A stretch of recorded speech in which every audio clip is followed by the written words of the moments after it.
माँ ये कैसे होता है? अरे बाप रे, आए देखिए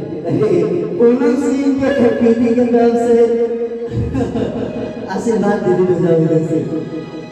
लेकिन कह गया बहन रहा है और धावा बातू वाला चार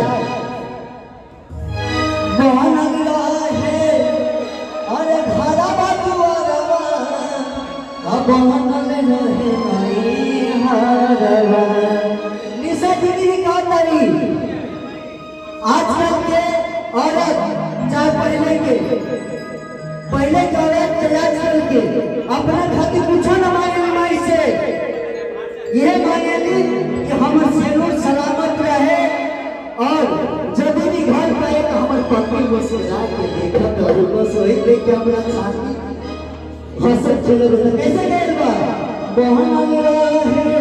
खाना बातू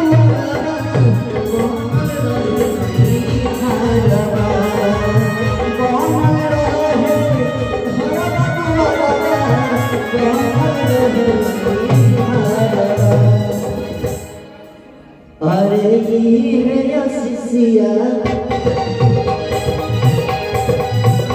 अरे ये है सिसिया दे गया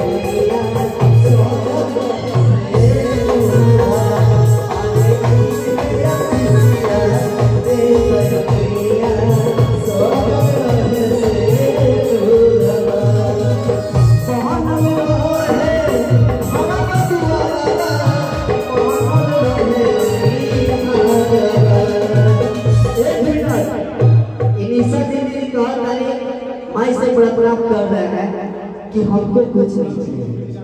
बस ये रहना चाहिए कि हमारे घर और हमारे नैहर हमेशा आप अच्छे से रखें। माता जी से प्रार्थना कर रहे हैं। तो कैसे कहा तारी बहन रहा है हरा बातू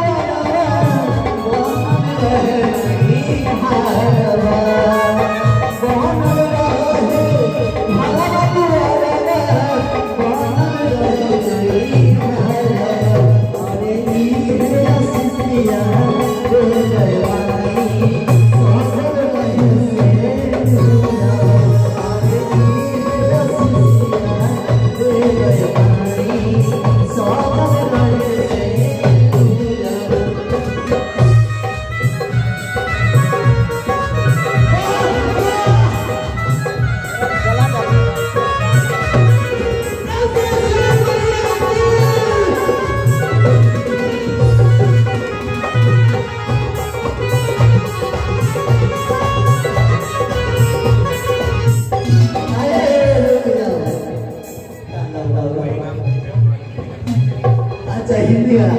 नाम सुनाएंगे वो देखिए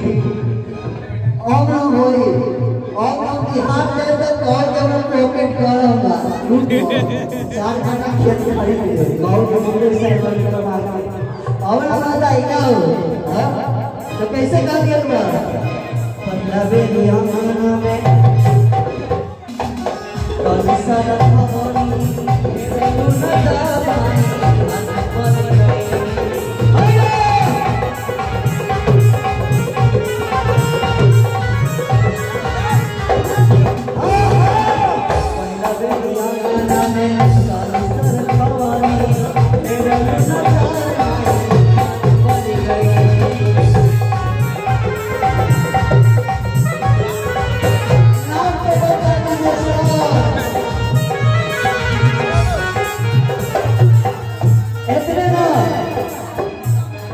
एक औरत ऐसा बोला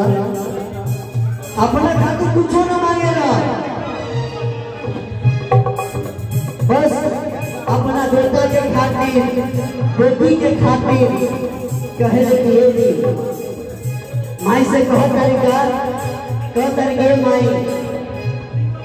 राव आशीर्वाद बस इतने दे दी कि हमारे बेटा और बेटी कहीं भी रहे